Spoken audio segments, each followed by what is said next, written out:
named a bishop, people ask how that happens, and I'm really not quite sure how it happens. I received a phone call on a Tuesday morning, June 5th, 2007, and it was about 10 o'clock in the morning, and it's the Apostolic Nuncio, who is basically the ambassador, the liaison for the Pope to this country, and he basically said the Pope has asked if you would be the bishop of the Superior Diocese in Wisconsin, which was quite a shock. Matter of fact, there was no response on my end of the phone, and he had to ask, this is Nativity of Our Lord Church, correct? I said, yes. He said, you are Father Peter Christensen, correct? I said, yes. He said, the Lord is calling you, and the Pope wants you to be bishop. So that was a pretty drastic moment in my life. I was stunned, very stunned. And then you have to hold that. I had to hold it for about 5 weeks until it could be made public for different reasons. So it was hard to hold that kind of secret.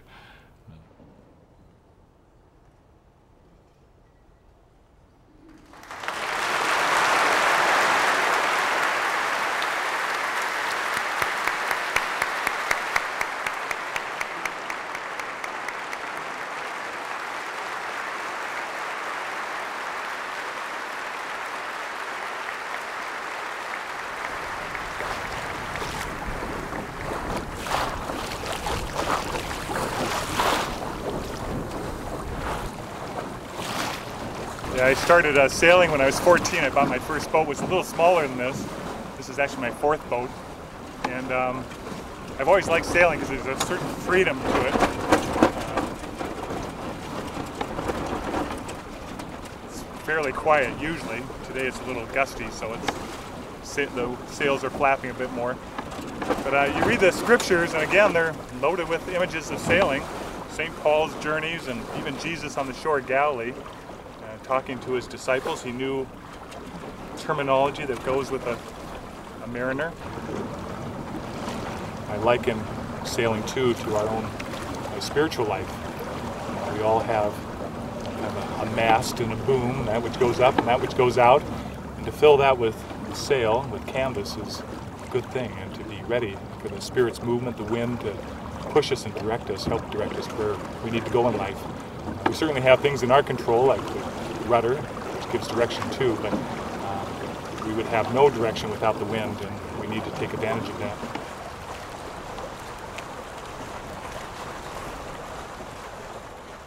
I was ordained on September 14th at St. Paul Cathedral, and then a week later installed here in Superior. Powerful ceremony. I love the Native American children ushering me up to the front door of the cathedral and then knocking on the door of the cathedral, which is part of the ceremony, to be welcomed to my cathedra, which is the chair, which is the teaching position of the bishop for the diocese. So I was brought in, and the ceremony began. I will go back to the week before at the ordination at St. Paul Cathedral. I was pretty nervous up until a part where the bishop is prostrated on the marble, and it's really a gesture of surrender, and the litany of saints is being sung, and I remember getting up from that and feeling this is right. Just a very different feeling than before when I laid down. I got up and thought this is exactly where I should be, and then the Archbishop Flynn, laid his hands on my head and the oil, and was given the mitre and the crozier, the signs of being a bishop, and it's been a bit of a roller coaster since.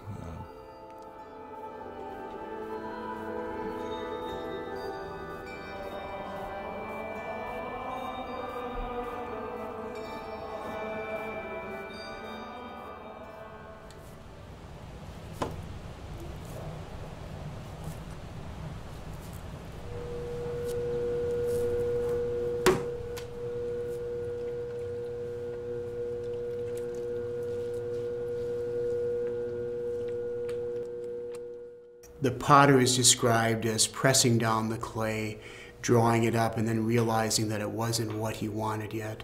And so he crushes it down. And what is, I think, beautiful about the image is that the clay is never thrown out. The clay is good.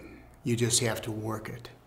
And you need the right pressure, the right strength in your hands and your fingers, and you need water to soften the clay so that it's pliable.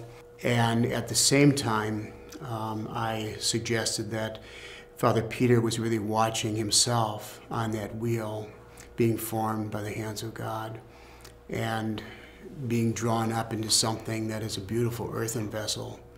And then he takes it off the wheel and he gives it away. All this time, the church has been shaping his life by the grace of God. And now he is fully prepared as an earthen vessel to carry, I think, what is pretty intoxicating wine of the life of a bishop as a shepherd. But he's fully capable of carrying it. And he never forgets that he's the earthen vessel and that he is simply an agent of God's love.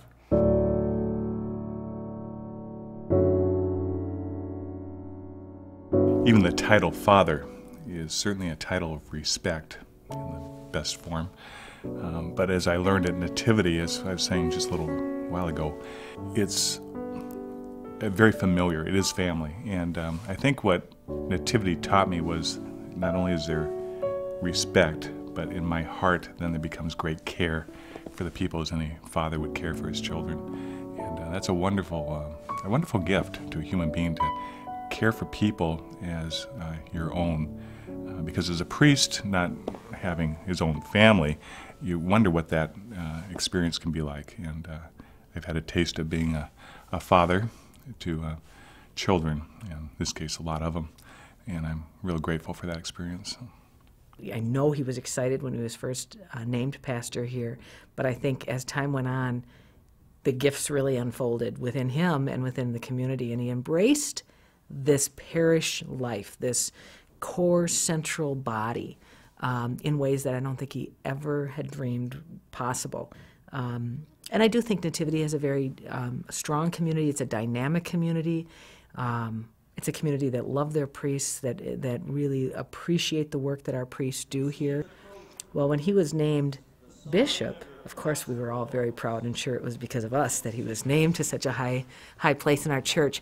But it really restored the faith in a lot of us in the hierarchy of the church to recognize that I always think of Father Peter as a man of the people. He doesn't view himself on a pedestal. He doesn't, all the airs that sometimes can go with leadership positions, that's not who he is.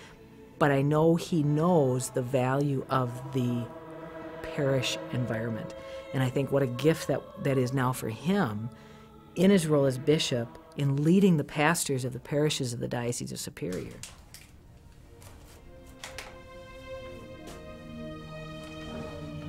When I think about Peter, I think of the artist, I think of the master gardener, I think of the gourmet cook, I think of the person who has the purview to see the big picture.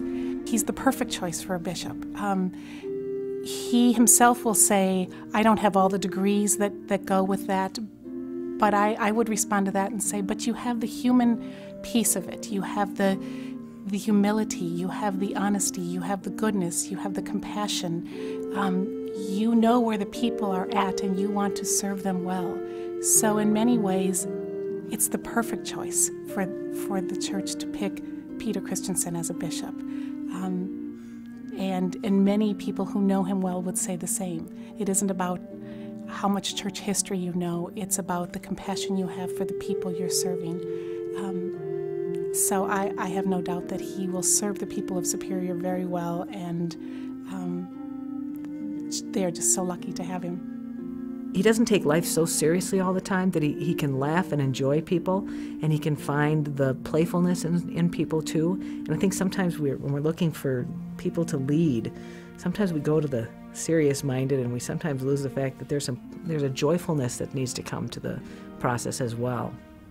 And allowing them to grow in ways and work with him, and he certainly would give the guidance that was necessary to help them be successful.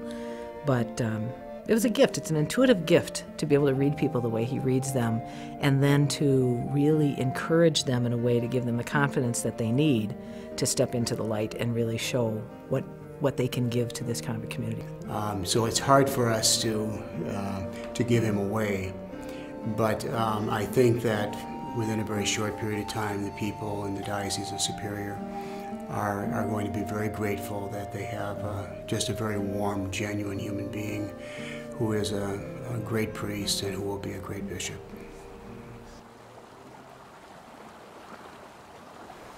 I actually was sailing earlier this winter, and probably the wildest sailing I've ever continuously been in. It was days of high winds, probably 45-mile-an-hour winds, and seas that were 10 to 12 feet high, which would be about as high as the ceiling, and a boat that's 51 foot long, 7 of us on board, and I was the captain. And again, I've been through all kinds of things, but I think I had a real concern for especially 2 of the people that were actually sick for 2 days in a row, and I think, oh, here we go again. This is really high seas, and how are they going to manage? And as one person said, I thought it was going to be lounging around reading a book. I found the whole time I was kind of hanging on for dear life. But it wasn't that bad. But anyway, we left a harbor, and it was the last tack home, about a 2-hour sail. And the winds had a way of funneling through this channel, the 2 islands, and creating very, very large swells, as I said. And at first I had a little bit too much sail up, so I had to decrease the size of the sail, which is a wonderful parable in itself, is when the winds are strong, adjust the sails, you know. That's good for life. But anyway, so adjust the sails, we're pounding, and actually waves crashing over the bows, soaking everybody as it did so. And I found if I looked to the next swell coming, that created a little bit of like in my heart. You know, like, oh, I don't know how I was both going to do on top of this and on the back side of it to the next one, which was even bigger. So it's just constant kind of, Well, it just dawned on me, don't spend so much time on the waves. Look at the destination. You got a compass there. You know where the port is. You can almost see it, probably 15 miles away or whatever it was. No, keep track where you're going. Don't get sidetracked by the wind and the waves.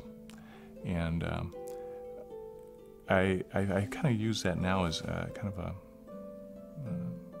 energy-giving kind of word for my life, because there are some pretty big waves out here in life and what I'm called to do, and some pretty strong winds, and yet I know, as I was always told, and I believe it, the boat can handle it. It's the people that get into trouble because they don't think it can. And so I know that the boat I sit in is the church well protected and cared for, and we will make it to the destination.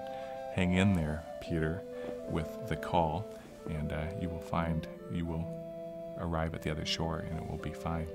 And not only fine, it will be a safe harbor. But, you know, interesting enough, my favorite part of that whole 7-day sail was that piece of the trip. That became almost the most exciting, joy-filled part. So even in the what may seem a struggle at the time, can become kind of the high point of the journey. So I'm grateful for that. So I trust the Lord. He calls me. He gives me strength to do it. It's maybe a wild ride for a while, but there will be safe harbors, and I'll look back and even enjoy the part that's a little more beyond what I think I can handle at the time, but it comes through.